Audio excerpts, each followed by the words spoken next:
senhores telespectadores, estamos hoje em Sesimbra. Bom, mas eu quando vinha realmente para aqui, recebi uma notícia que me impressionou.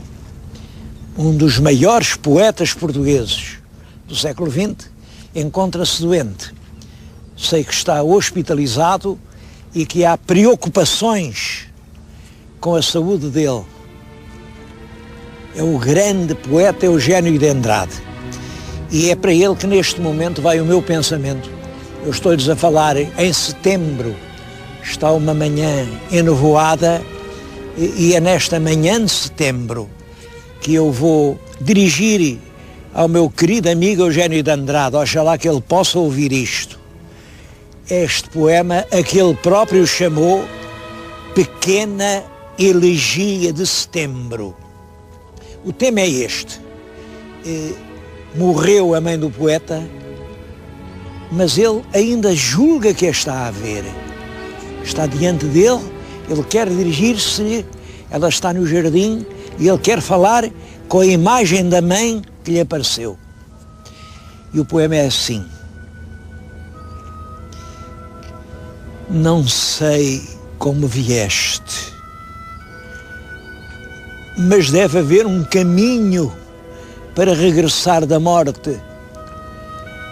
Estás sentada no jardim, as mãos no regaço, cheias de doçura, os olhos pousados nas últimas rosas dos grandes e calmos dias de setembro.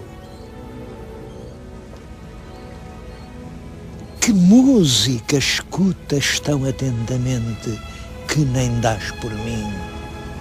Que bosque, o rio, o mar, ou é dentro de ti que tudo canta ainda? Queria falar contigo, dizer-te apenas que estou aqui, mas tenho medo de que toda a música cesse e tu não possas mais olhar as rosas. Medo de quebrar o fio com que teces os dias sem memória. Com que palavras, ou beijos, ou lágrimas se acorda os mortos sem os ferir, sem os trazer a esta espuma negra, onde corpos e corpos se repetem parcimoniosamente no meio da sombra. Deixa-te estar assim, ó cheia de doçura, sentada, olhando as rosas e tão alheia que nem dás por mim.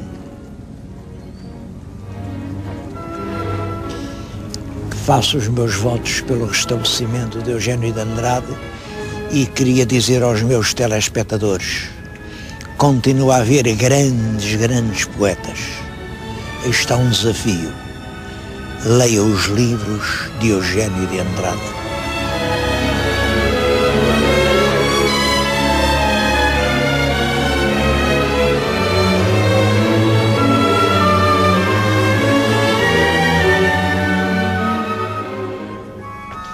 Mas eu hoje vim a Sesimbra, foi para falar de um grande escritor do século XX, para mim, realmente um dos maiores, e que hoje está, eu não vou dizer esquecido, mas de certo modo escondido.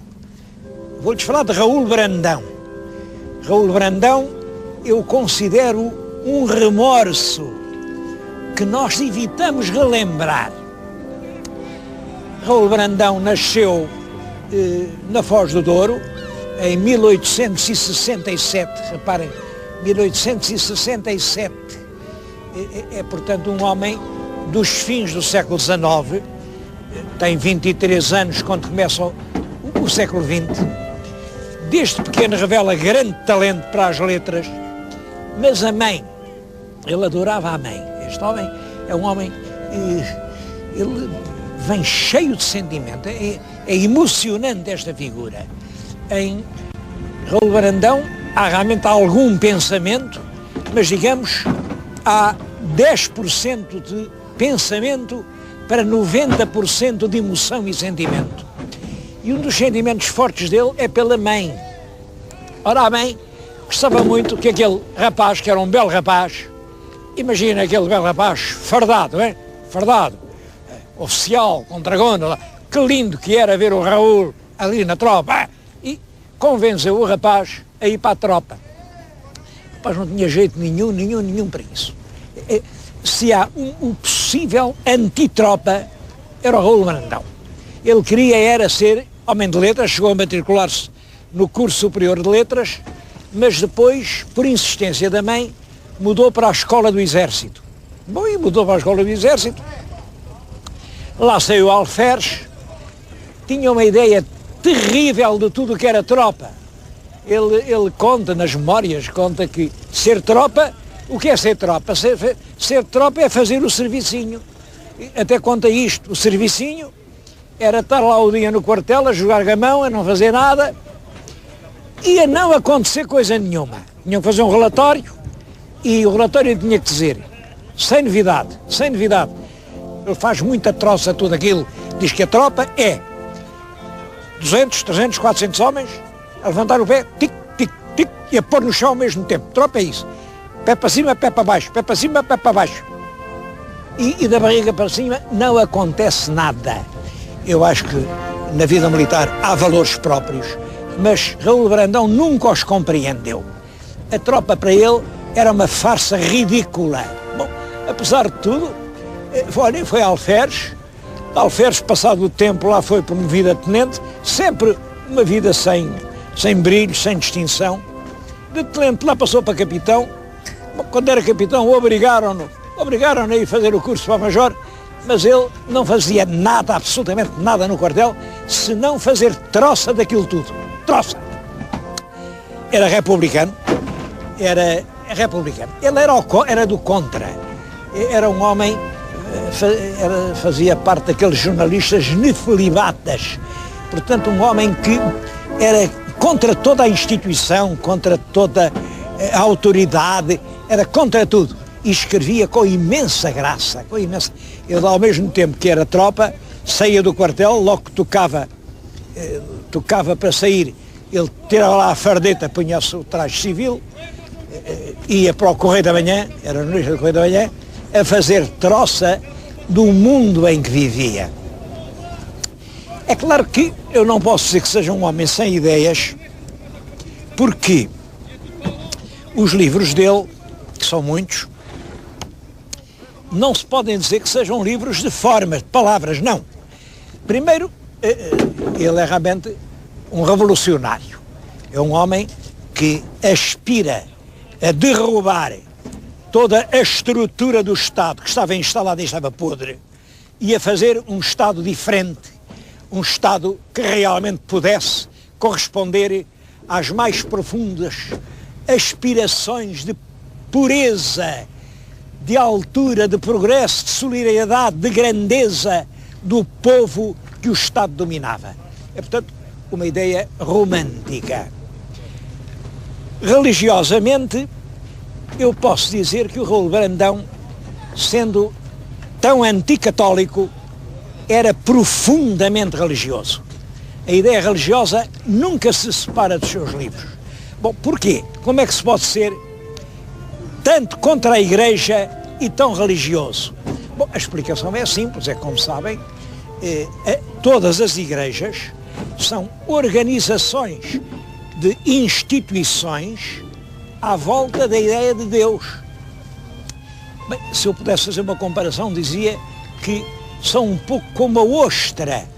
A ostra é o estojo exterior da pérola, só que há muita ostra sem pérolas. Como exatamente, realmente, uma ideia religiosa sem uma igreja que a institua também não tem valor nenhum. Agora, toda a igreja é histórica e tudo quanto é histórico é humano. E tudo quanto é humano não pode deixar de ter defeitos.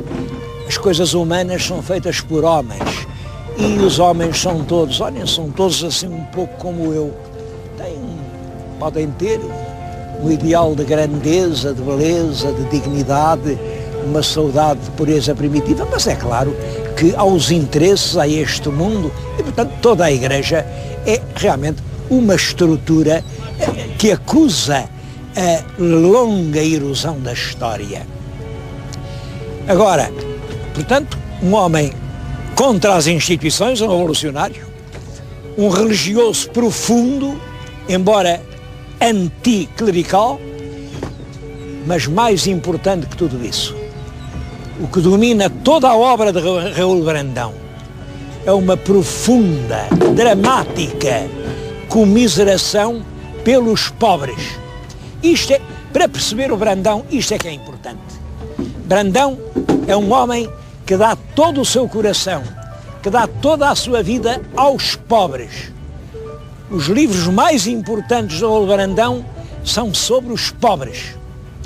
Devo dizer que ele, como militar, não foi longe. Logo se apanhou promovido a major, pediu a passagem à reserva, deixou-se de tropas e foi lá para cima, ao pé de Guimarães, arranjou uma casita, a casita do Alto, com uma quinta pequenina, e ele e a mulher que ele adorava.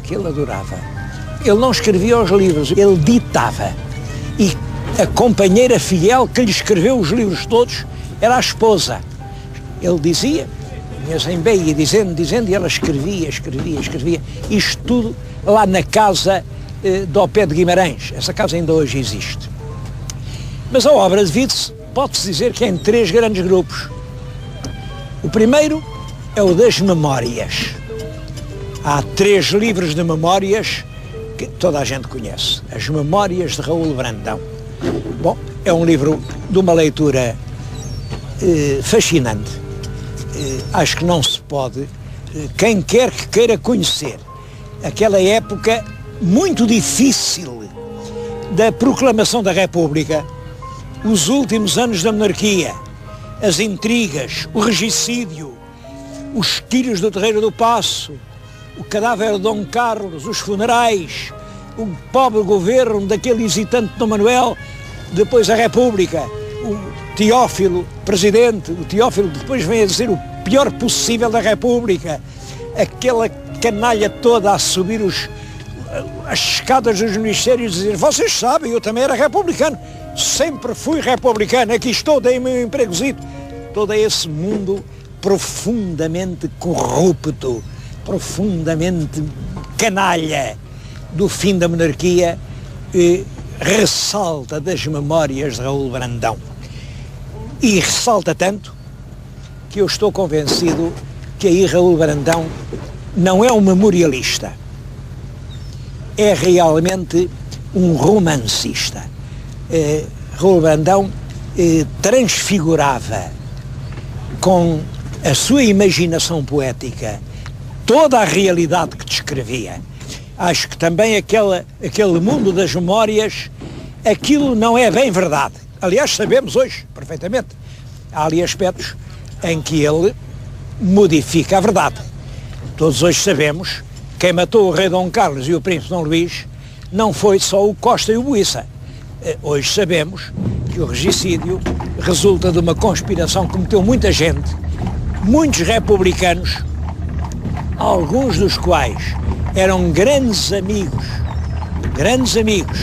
de Raul Brandão, e Raul Brandão tenta nas memórias inocentá-los e dizer que não, era só o Buissa e o Costa combinaram ir ali para ver se davam um tiro no João Franco, mas afinal o João Franco não apareceu, quem apareceu foi o rei Dom Carlos, e aí o Costa diz para o Buissa, e se a gente matasse antes aqueles, então pim, mataram o príncipe e o rei, e aí se resume o regicídio. Sabemos perfeitamente que isso não é verdade, que há grandes vultos do Partido Republicano que estão metidos na conspiração, e sabemos mais, sabemos quem eram esses nomes, eu não vou dizê-los, porque de qualquer maneira esse ato hoje aparece-nos como um sombrio crime, e os homens que o praticaram atingiram altos lugares nesta República que hoje continuamos a ser.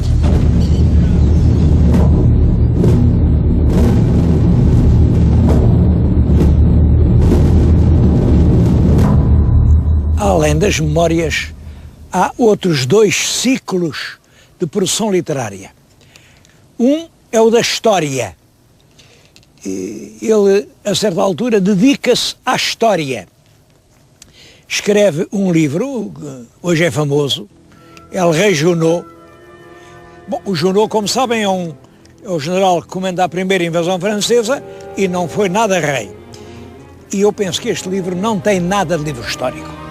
Isto é ainda um livro de memórias, memórias recuadas, memórias de um tempo a que ele não assistiu porque não era vivo, e é uma espécie de ato de contrição pela hipocrisia, pela falta de caráter que ele entendia que já nesta altura reinava em Portugal.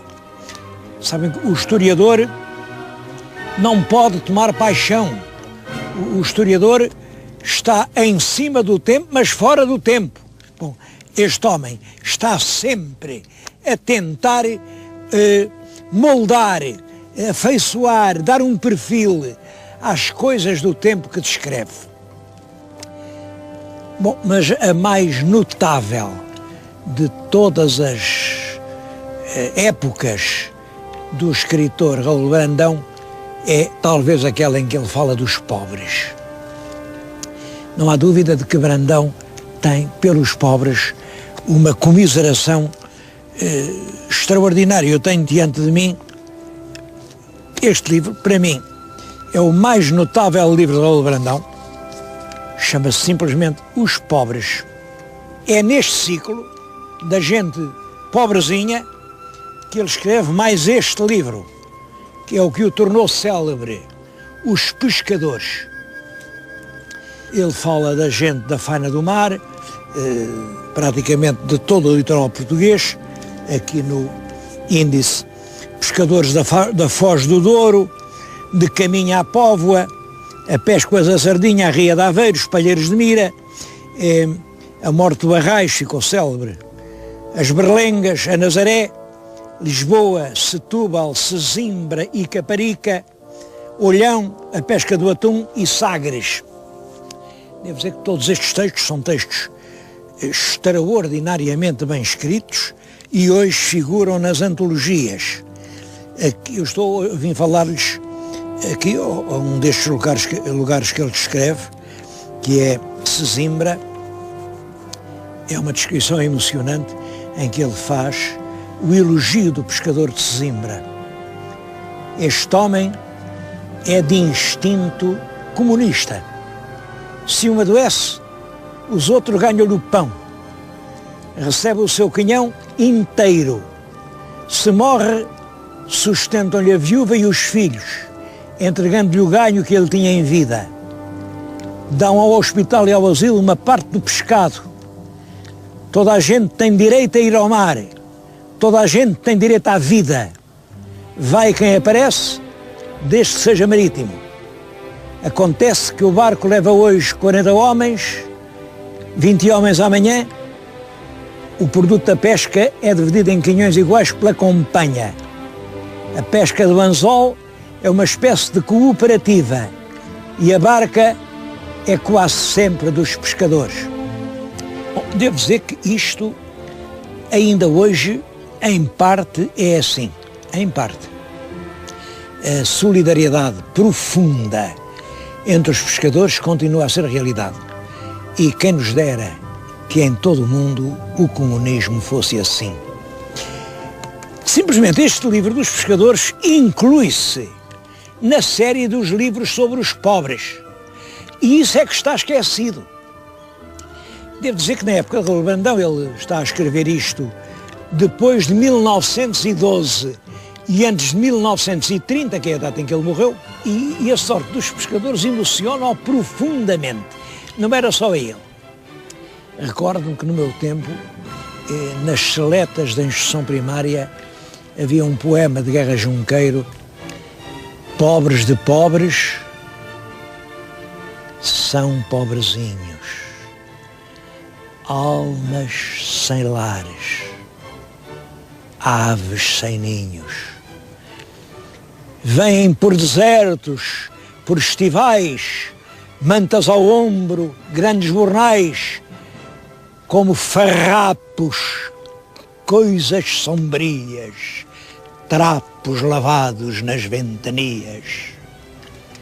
Filhos de Cristo, filhos de Adão, buscam no mundo côdeas de pão.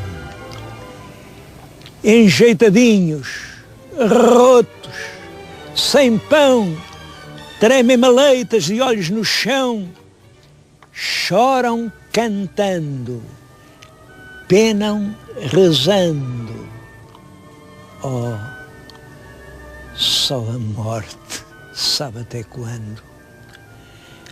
Mas no outro mundo, Deus lhes prepara leito o mais alvo, ceia a mais rara. Os pés doridos lhe lavarão santos e santas com devoção. E embalsamados, transfigurados, túnicas brancas como enoivados, viverão sempre em eterna luz. Pobres benditos. Amém, Jesus. Este poema podia ser muito bonito e realmente eu, quando andava na instrução primária, fui dos que aprendiam de cor e olha, tinha uma lagriminha aos cantos dos olhos quando dizia pobres benditos, amém, Jesus. Mas reparem, isto é uma maneira manhosa, cábula, desleal de esconder de nós um problema. Não é Nosso Senhor quem tem que tratar dos pobres, somos nós.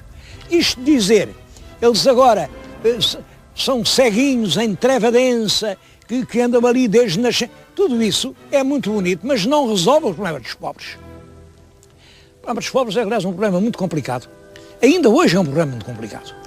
Devo dizer que desde o tempo de Raul Brandão e de Junqueiro tem havido alguns progressos. Hoje já não é verdade o que dizia o Junqueiro, vêm em bandos, em alcateias, pelas herdades, pelas aldeias. Não, já não é verdade. Uns de voz rouca, grandes bordões, quem sabe lá se serão ladrões. Nada disso é verdade. Hoje, esse tipo de mendicidade coletiva acabou. E acabou porque justamente esse estado de espírito obrigou o Estado a criar instituições de solidariedade, de ajuda, em que as pessoas mais necessitadas são socorridas. Simplesmente, isso não resolveu o problema. No mundo continua a haver pobres. E pior, nós continuamos a discutir o que é que o Estado deve fazer pelos pobres. Nós continuamos a dizer, essa coisa do salário mínimo, isso é injusto, porque eles assim cada vez fazem menos, isso é um convite à preguiça, o país assim não anda para a frente. Agora, o problema capital não é esse. Para mim, o problema da pobreza é um problema de consciência. A verdade é que eu e todos nós, todas as pessoas que me estão a ouvir, somos os herdeiros de uma civilização que já vai em mais de 2000 anos e na qual o supremo mandamento é amar o próximo como a nós mesmos. O próximo são os outros todos, são os que nos rodeiam, ricos e pobres, estes e aqueles, qualquer que seja a sua ideia, o seu partido, são todos eles, são todos dignos do nosso amor com tanta força como nos amamos a nós próprios. Ora bem, isso obriga, sobretudo, a amar aqueles que sofrem, que são os que mais precisam do nosso amor. E a pobreza é uma forma de sofrimento. Por isso, quando nos dizem, não, ele é pobre porque quer, então ele podia trabalhar e não trabalha, tudo isso é verdade.